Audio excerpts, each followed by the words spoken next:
Olá, turminha! Tudo bem com vocês? Tudo jóia? Hoje, antes de começar a aula, eu quero deixar um beijo e um agradecimento especial a vocês, alunos, que estão fazendo, que estão comprometidos, que estão trabalhando bastante, estudando bastante, construindo um futuro muito promissor. Pessoal, eu tenho certeza que vocês deixam os familiares de vocês super orgulhosos com o que vocês estão fazendo, tá bom? Vamos lá? Hoje a nossa aula é de Geografia, Unidade 7. Na verdade, nós vamos continuar a Unidade 7 da última aula, que é Outras Atividades do Sudeste. Você se lembra da última aula? Se lembra que na última aula nós estudamos um pouco sobre o estado de Minas Gerais? Nós vimos a importância da mineração, a gente conheceu um pouquinho sobre o minério de ferro, o minério de alumínio, o manganês, nós conhecemos o quadrilátero ferrífero em Minas Gerais, nós vimos a região metropolitana de Belo Horizonte, nós vimos que o estado de Minas Gerais produz carro, produz tecnologia, mineração, tem a agropecuária que é muito forte, produção do leite, nós vimos também que a agricultura em Minas Gerais é muito forte. Então nós já conhecemos bastante São Paulo, nós já conhecemos bastante o Rio de Janeiro, já conhecemos bastante Minas Gerais, e qual estado será que está faltando para que a gente possa aprofundar um pouquinho mais? Vamos lá? Hoje nós vamos fazer da página 183 a 189 e nós vamos fazer algumas atividades. Pessoal, na boa, vai! Se terminar essa aula aqui, você não mandar atividade para o seu professor, teu professor vai ficar muito triste, sua professora vai ficar muito triste, porque nós vamos fazer praticamente tudo com vocês. Pessoal, não é para vocês, é com vocês. Enquanto você está assistindo essa aula, lá com o seu caderno impresso, o que você já vai fazendo? Já vai fazendo as atividades e respondendo as questões conosco. Combinado? Então vamos lá. Relembrando novamente, olha o Sudeste aí de novo, né? Então vamos lá. A região Sudeste é uma das 5 regiões do Brasil. Nós já falamos um pouquinho sobre as 5 na última aula, formada por 4 estados: Minas Gerais, Espírito Santo, Rio de Janeiro e São Paulo. Lembrando que o estado de Minas Gerais é o maior estado em extensão territorial, o estado de São Paulo é o mais rico economicamente, o estado do Rio de Janeiro é o maior produtor de petróleo do nosso país, e o Espírito Santo, o que tem no Espírito Santo? É o que a gente vai conhecer basicamente na nossa aula. Mas antes de chegar lá, vamos continuar conhecendo um pouquinho melhor sobre o estado de Minas Gerais. Lembrando que na última aula a gente viu um pouco da paisagem de Minas, né? Lembra que a gente falou que Minas tem muitas serras, tem muitos morros. Vocês assistiram aquele vídeo, né, da ferrovia, conseguiram ver aquela paisagem linda e maravilhosa. E o que a gente vai continuar conhecendo em Minas Gerais são outros tipos de paisagem, lembrando que Minas Gerais também é um estado muito turístico. Então vamos lá. Um estado para ser visitado. Lembra que na última aula eu recomendei visita para Minas, né? O turismo é outra atividade econômica importante para o estado de Minas Gerais, pois tem grande variedade de atrativos naturais, como serra, cachoeiras e rios. Serra da Canastra, visitem a Serra da Canastra quando vocês puderem, que convidam turistas interessados em desfrutar das belas paisagens do campo e viver aventuras. Pessoal, olha essa atividade aqui, é chamada de montanhismo, mas não é montanha, tá bom?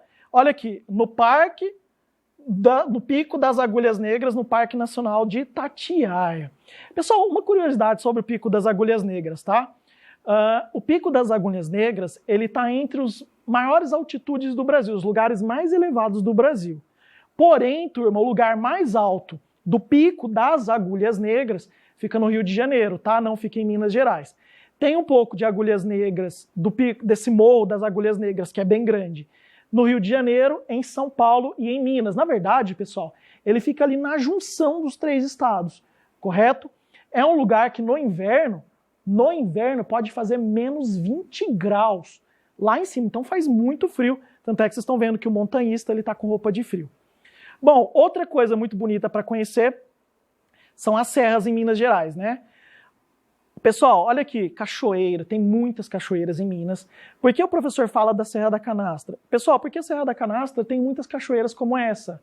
Só que Minas Gerais tem um lugar chamado Circuito das Águas. O que é esse Circuito das Águas? São lugares onde tem muitas cachoeiras, tem águas termais, tem águas medicinais. Professor, o que é uma água medicinal? Pessoal, é uma água com algumas propriedades minerais diferentes. correto? Ou seja, elas têm uma ação sobre o corpo humano diferente das outras águas. Então, por isso que é uma região muito visitada. Vamos entender um pouquinho melhor, porque além de ser muito bonita, é uma região que tem um clima muito agradável. O pessoal quer que é um clima agradável? É um local gostoso, que não é frio, mas também não é tão calor. Então é um lugar muito agradável e principalmente bom para receber turistas. Olha bem para esse circuito das águas aqui. Nós temos algumas cidades que são importantes. Nós temos aqui, ó, alguns exemplos. Por exemplo, Conceição do Rio Verde.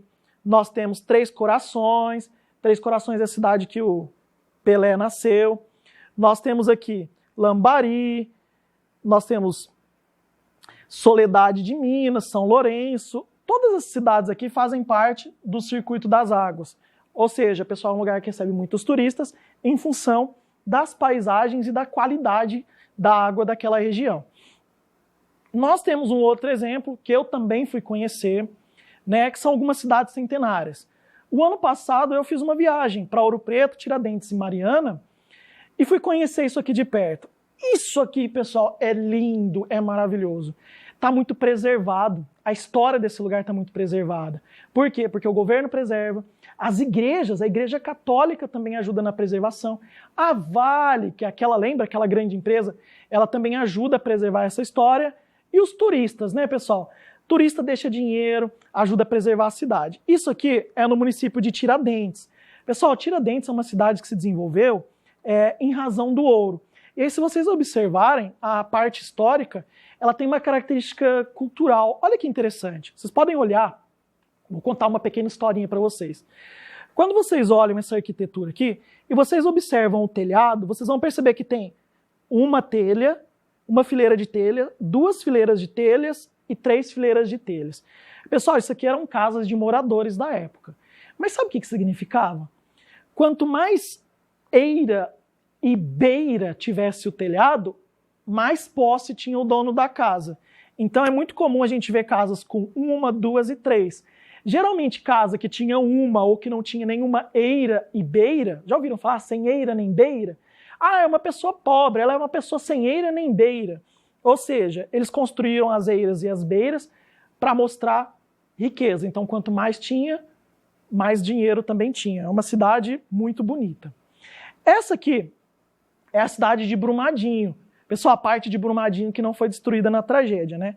Isso aqui, na verdade, é um parque, né? E vocês estão vendo que tem uma série de esferas aqui, ó. Isso aqui tudo, pessoal, é um tipo de um museu, tá? E esse museu é controlado por quem? Pela empresa Vale, né? Então essa empresa Vale controla esse museu e essas esferas que vocês estão vendo aqui, na verdade, são esculturas, né? São esculturas de alumínio, correto? Então, talvez seja o único lugar do mundo que você possa visitar e conhecer um lugar assim. O prédio fica embaixo, tá? Essa espécie de lagoa que tem aqui em cima, ela está em cima do prédio, beleza? Vamos lá, atividade 2. Já que a gente já conheceu bastante, vamos estudar um pouquinho. Cite 2 municípios mineiros que se destacam devido à industrialização, indicando o que cada um produz. Lembra que a gente falou? Betim, fábrica da Fiat, indústria de autopeças. Pessoal, autopeça é tudo que vai no carro, tá bom? E acessórios. Nós também temos ali, ó, refinaria de petróleo, que é a refinaria Gabriel Passos. Então, a cidade de Betim tem, além da indústria automobilística, também tem refinaria de petróleo. A refinaria é o processo de transformar o petróleo, correto? Transformar o petróleo em gasolina, óleo diesel, conforme a gente já falou em uma das aulas anteriores. E Contagem.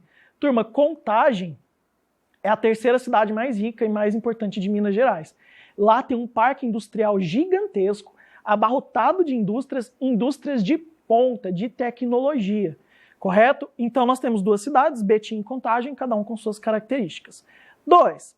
Além dos minérios, Minas Gerais é um importante produtor agropecuário. Liste os 5 principais produtos agrícolas produzidos no estado. Pessoal, produto agrícola é aquilo que é produzido no campo.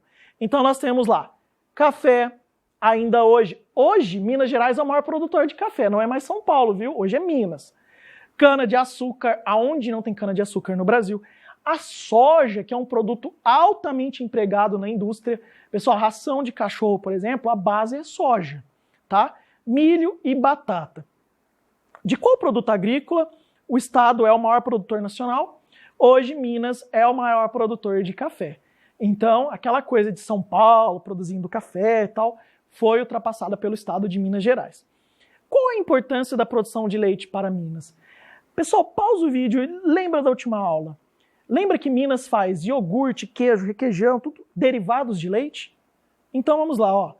A produção de leite, parte da tradição do estado, deu origem a milhares de empresas ligadas à coleta e ao beneficiamento do produto. O que é beneficiar? É apenas retirar o leite e processar, além da fabricação de queijo, requeijão e creme de leite. Beleza? Cite 2 atrações que tornam o turismo uma atividade importante para o estado. Eu poderia elencar aqui umas 100 atrações para vocês. Você precisa colocar só 2, né, que atraem turistas para Minas Gerais. Vamos lá, esses são os exemplos que nós vamos dar para vocês. Mas se você tiver mais algum aí, pode colocar também na resposta. Para o turismo ecológico e rural, as paisagens de mares de morros, cachoeiras e serras e culinária típica. Então, se você quer fazer um turismo mais tranquilo, ligado à natureza, conhecer cachoeiras, morros, comer uma comida ó, de primeira, a melhor que você comeu na sua vida, Minas Gerais é o destino.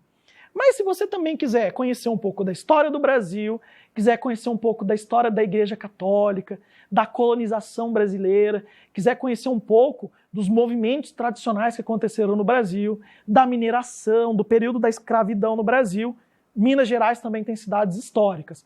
Ouro Preto, Mariana, Tiradentes, são 3 cidades que fazem parte desse circuito.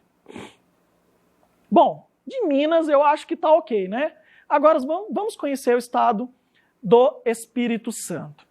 Pessoal, o estado do Espírito Santo, ele fica a leste da região sudeste. Ele é vizinho de Minas Gerais, ele faz fronteira com Minas Gerais, com o Rio de Janeiro, faz divisa, na verdade, né?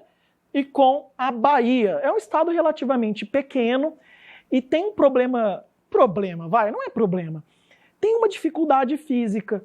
Como o Espírito Santo tem muitas serras e essas serras são muito elevadas, a comunicação de um lugar para o outro no estado ela é difícil. Como assim, professor? Presta atenção. Pessoal, eu tenho aqui no litoral uma região mais baixa. Só que no centro do estado eu tenho uma cadeia de serras. Então é muito complicado transitar de um lugar para o outro no estado, né, ultrapassando as rodovias e ferrovias. Então, o estado do Espírito Santo tem isso que dificulta o desenvolvimento dele. Não significa que ele não seja desenvolvido. Então vamos lá, ó. Lembram que estudaram a imigração de italianos e alemães na aula de história?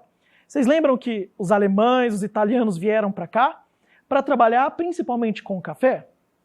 Porém, nem todos foram trabalhar no plantio do café. Outros foram desenvolver novas atividades, alguns foram trabalhar na indústria. A gente aprendeu isso nas aulas de história. Mas presta bem atenção no que a gente vai ver no próximo slide. Presta bem atenção. A economia do Espírito Santo. Com o final da escravidão no século XIX, muitas fazendas foram divididas em pequenas propriedades. Quem comprou essas pequenas propriedades? Os imigrantes, principalmente os alemães e os italianos. Porém, vai uma curiosidade aí. Os primeiros imigrantes a chegarem ao estado do Espírito Santo foram os portugueses, tá? Então, primeiro vieram os portugueses, depois vieram os alemães e os italianos. E o que eles foram fazer, pessoal? Eles foram plantar. Plantar o quê? Frutas. Ah, professor, é meio óbvio plantar frutas. Não, pessoal, eu posso plantar milho, eu posso plantar cana-de-açúcar. Eles optaram pelo plantio de frutas. Por quê, pessoal? Porque quase lugar nenhum tinha interesse em fazer isso. Então, o que eles plantam? O que eles cultivam? Tem aqui, ó, mamão-papaya, abacaxi, maracujá, coco, goiaba e morango. Ó, turma, é importante a gente pensar que o estado do Espírito Santo, além de plantar esse tipo de fruta, ele também planta café, tá bom? Ele só perde para Minas Gerais hoje no plantio do café e está ali muito próximo também com o estado do Paraná. Mas esse plantio de frutas aqui ele é muito importante porque além de alimentar o mercado interno, de vender essas frutas no Brasil, boa parte delas são vendidas para fora, para o exterior, principalmente para os Estados Unidos. Ou seja, boa parte do que é produzido no estado do Espírito Santo vai para os Estados Unidos. Isso é muito importante porque o din-din entra em dólar. Bom, O Espírito Santo também é o maior produtor e exportador de rochas ornamentais. Professor, o que é uma rocha ornamental? Olha dentro da sua casa aí. Vai na cozinha, vai no banheiro, vai na área de lazer se tiver, que você vai ver que vai ter uma pia. Vai ter uma pia no banheiro, uma pia na cozinha, etc. Olha bem para aquilo lá. Você vai ver que é uma pedra, que é uma rocha. Aquilo lá é rocha ornamental. O que é rocha ornamental? É o que a gente usa para organizar os ambientes dentro de uma casa, de um hotel, de um restaurante, né? Então nós temos principalmente dois tipos de rocha. Talvez na sua casa seja um desses dois tipos, se você achar. Mármore e granito.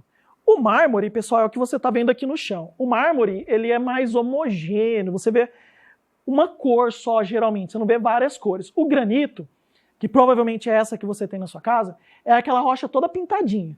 Tem pintinhas mais escuras, mais clarinhas, então aquela rocha toda pintadinha é o granito. E essas aqui mais lisas, assim, com uma cor mais homogênea, assim, se é assim que a gente pode dizer, geralmente é o mármore, que são muito caros. E para que eles são usados? Para fazer piso, escada, parede, pia, lavatório, móvel e decoração. Olha que interessante, a cidade de Cachoeiro de Itapemirim, no sul do estado, destaca-se na extração e no beneficiamento dessas rochas com 70% da produção. Pessoal, o maior produtor de rochas ornamentais do mundo é o estado do Espírito Santo. Então, talvez essa rocha que tenha na pia da sua casa, conforme a gente já falou, muito provável que ela tenha vindo do estado do Espírito Santo. Se você for comprar rocha em Barretos, em algum lugar, muitos dos que vendem aqui em Barretos, eles compram do estado do Espírito Santo. Então, o Espírito Santo é um grande exportador. Pessoal, olha que interessante. Nós temos aqui um chão todo lustroso e todo brilhoso, chão de shopping, chão de banco, geralmente usa mármore ou granito. Olha que bonito que fica, pessoal. Inclusive, hoje em dia não mais, né, porque é muito caro. Mas você pode olhar que a arquitetura desse prédio, que é uma arquitetura mais antiga, eles costumavam fazer desenhos no chão. Ô, turma, eu vou ser sincero para vocês, isso aqui é uma arte de desenho em rocha que eu acho que dificilmente a gente acha pessoas que dão conta de fazer hoje em dia. Bom, presta bem atenção, o que a gente fez aqui?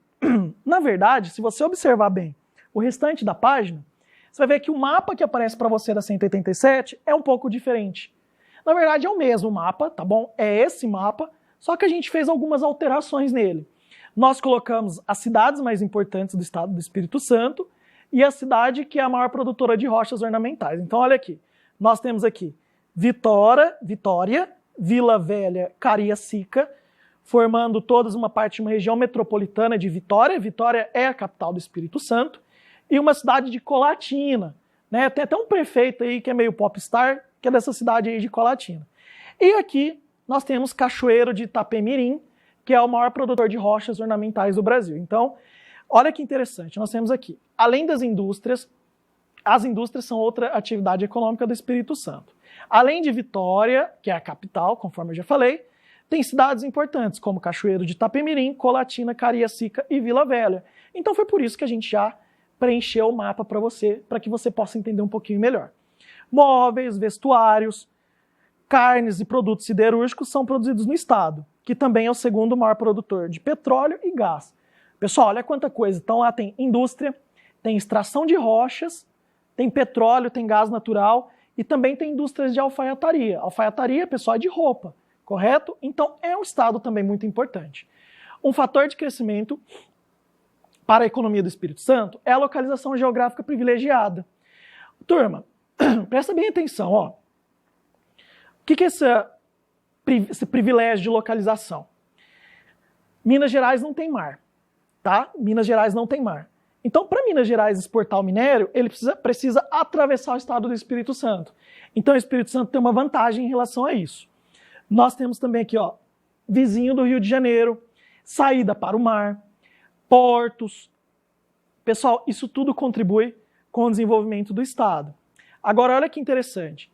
Ó, é um estado importante para armazenamento e escoamento de produtos vindos de vários lugares do mundo, do país para o exterior. Então, uma coisa que é importante para a gente falar é a questão do armazenamento e escoamento dos produtos do nosso país. É importante vocês entenderem que parte da produção do Brasil, prestem bem atenção nisso aqui, parte da produção no Brasil, que é exportada e vendida no mundo inteiro, como alimentos, maquinários, peças e equipamentos, são exportados pelo Porto de Santos, no estado de São Paulo. Agora, a produção pesada, como rocha, minério, são exportadas pelo estado do Espírito Santo. Então, o estado do Espírito Santo, que tem 2 portos importantes, o Porto de Vitória e o Porto de Tubarão, ele divide o destaque na exportação de produtos com o Porto de Santos no estado de São Paulo. Correto? Outra coisa importante são ferrovias, rodovias e dutos que interligam diferentes partes do Brasil aos portos capixabas. Quem é o capixaba, pessoal? O cara que nasce no estado do Espírito Santo, ele é capixaba. Sabe de onde vem essa palavra? Essa palavra é uma palavra que vem do tupi, né, do idioma indígena, e que ela significa povo que trabalha na roça.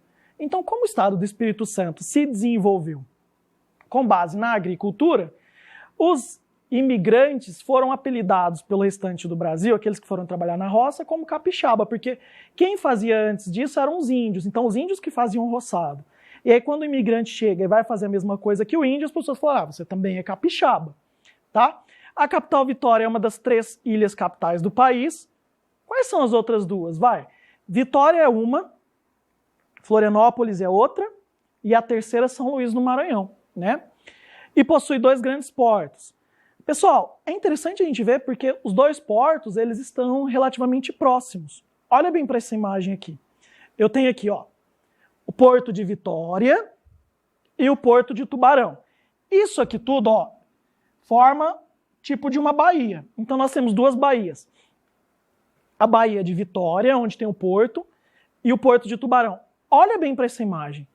Pessoal, qual dos 2 portos tem vantagem? Olha para isso aqui. Esse aqui, ó, tem todo um espaço para manobrar os navios e os barcos nessa região. Inclusive tem espaço para chegar às ferrovias, porque as ferrovias que vêm lá de Minas Gerais, elas chegam até o Porto de Tubarão. Esse Porto de Vitória, ele tem um canal mais estreito, então não é qualquer navio que entra lá nesse local. Então o Porto de Tubarão, junto com o Porto de Santos, talvez sejam os principais portos do Brasil. E é interessante a gente olhar que ambos estão bem próximos uns dos outros. Essa imagem aqui é uma imagem aérea, né? É um mapa. E essa aqui é a imagem real. Então não dá para ver aqui, né? O Porto de Tubarão está para o lado de cá. E aqui é a Baía de Vitória. Olha para cá, tá vendo esse pedaço aqui, ó? Baía de Vitória. Ó, esse pedacinho aqui é isso aqui que vocês estão vendo, ó. Esse pedaço aqui é a Baía de Vitória. E olha que interessante. Pessoal, é bonito pra caramba, né? É uma cidade litorânea que tem praias, tem ilhas, inclusive também tem os portos, o que talvez atrapalhe um pouco desse turismo. Olha para essa imagem aqui. Isso aqui é o Porto de Tubarão. Olha que, pessoal, olhando na imagem parece que é pequeno, né? Isso aqui é uma coisa gigantesca, absurda. E por que precisa de muito espaço? Pessoal, porque o minério é uma carga pesada, então ela ocupa muito espaço. E ao ocupar muito espaço, precisa fazer o quê? Uma bela de uma infraestrutura.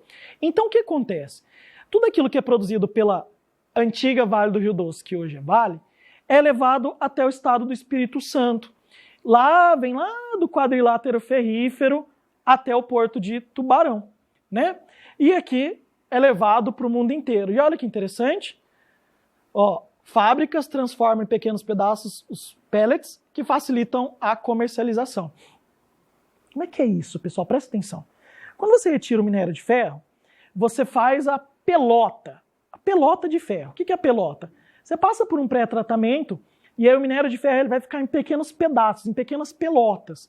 E é assim que o minério é exportado. Pessoal, não é o pó do minério, não. São pelotas mesmo de aço para serem derretidos e transformados posteriormente. Essas pelotas também são conhecidas como pellets.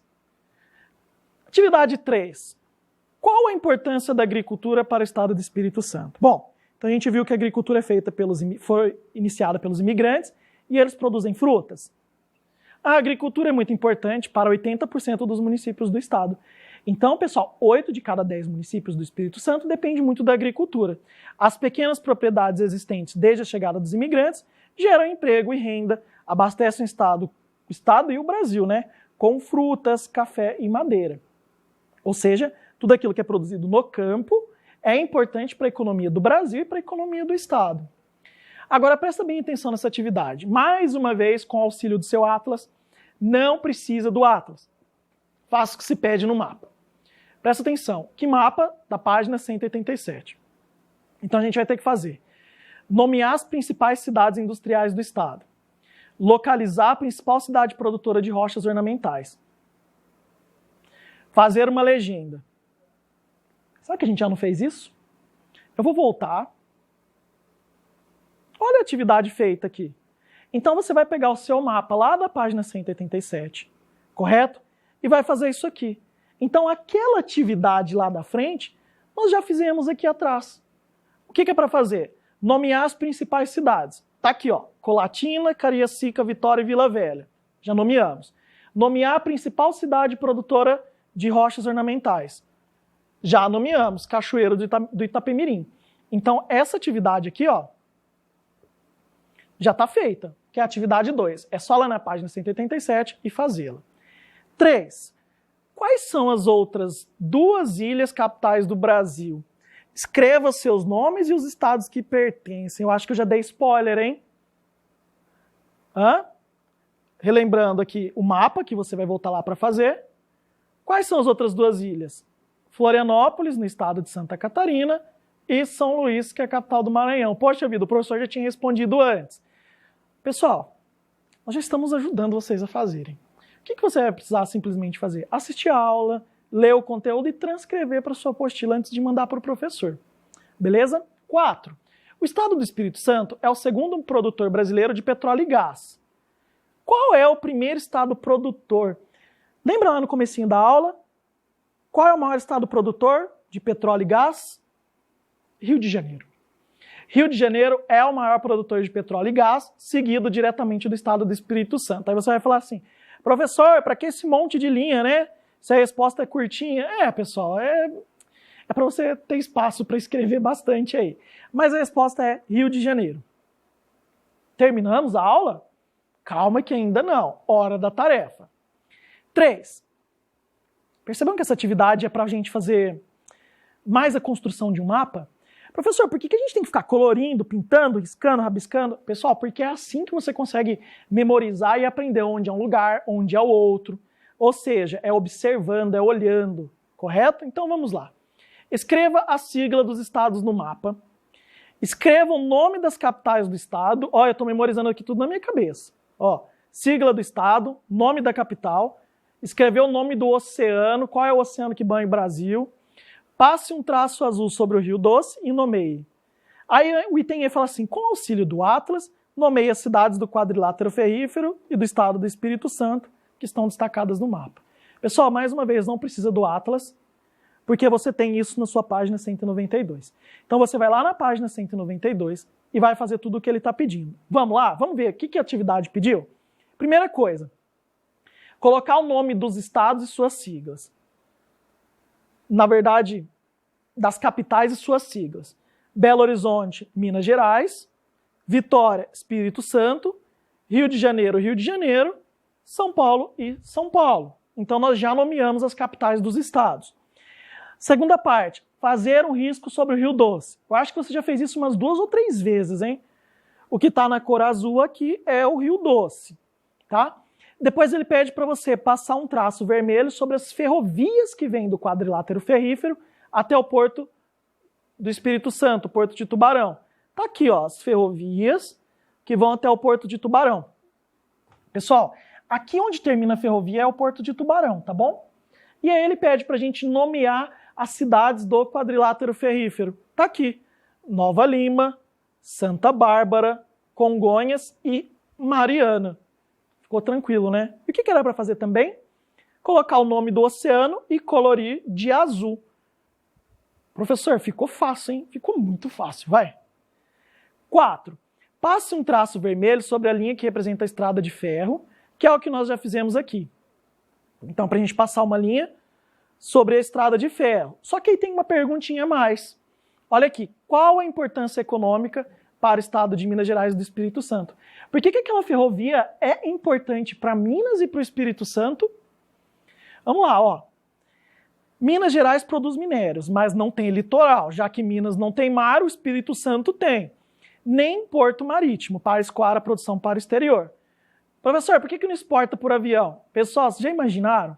Ó, para vocês terem uma ideia, cada tonelada exportada por ferrovia, por trem, custa de 5 a 15 dólares por tonelada. Se isso fosse exportado por avião, nem compensaria produzir. Tá? Então, por isso que precisa ser pelo mar, para poder levar muita carga. Então, o Espírito Santo não produz minério. Então, Minas produz minério, mas não tem mar. Espírito Santo tem mar, mas não tem minério. Então, Minas Gerais e Espírito Santo fazem uma troca muito positiva. Então, olha aqui, ó. Armazenamento de mercadorias e transporte, como ferrovias, rodovias e aeroporto. Então, o Espírito Santo faz a logística de levar a mercadoria produzida em Minas para o exterior. A estrada interliga a área produtora de Minas Gerais ao porto exportador de Tubarão. Então, pessoal, é basicamente isso. Existe uma troca positiva, Minas produz minério, não tem mar, Espírito Santo não produz minério e tem mar, então ambos fazem uma troca e se ajudam. O que diferencia o Porto de Vitória do de Tubarão? Eu já falei mais ou menos sobre isso lá atrás. O Porto de Tubarão está localizado em mar aberto e é um porto privado, significa que ele tem dono, que ele não é do governo, construído para receber grandes navios. Ou seja, o Porto de Tubarão recebe grandes navios. Pertence à companhia Vale e é especializado na exportação de minério de ferro. Pessoal, Vale não é nem um pouco boba, né? A Vale produz minério em Minas Gerais e exporta pelo estado do Espírito Santo. Ela é a dona da mineradora de Minas Gerais e ela é a dona do porto que vai fazer a exportação do produto. Ou seja, ela fica dona de tudo, não tem que pagar para ninguém, né? O Porto de Vitória está localizado dentro da Bahia, recebe navios menores e exporta vários tipos de produtos. É conforme a gente já falou naquela imagem anterior. Acabamos a nossa aula, né? Então, o que você vai fazer? Você vai fazer a leitura da página 183 a 189. Professor, eu não gosto de fazer leitura. Galera, faça. Esses dias atrás uma aluninha falou assim para mim, professor, como eu melhoro a minha escrita? Eu falei, lendo. Ela, como assim? Eu falei, quanto mais você lê, melhor você vai escrever. E eu tenho certeza que você quer ser um bom escritor. Fazer as atividades, na verdade, copiar e transcrever as atividades para a sua apostila, porque nós praticamente fizemos todas, correto? Tirar as dúvidas com o seu professor e com sua professora. A minha despedida hoje é um agradecimento a toda a equipe, né, da Secretaria da Educação. Eu quero parabenizar os coordenadores, eu quero parabenizar a toda a equipe aqui da Vale TV também, que tem se dedicado bastante, e principalmente aos professores, meus colegas de profissão. Vocês são nota 10 e todo mundo junto, nós, mais vocês aluno, os pais também em casa, tem feito toda a diferença. Que a gente continue assim, com essa parceria muito forte, para que o futuro das nossas crianças sejam o melhor possível. Um beijão para todo mundo, fiquem com Deus e tchau, tchau.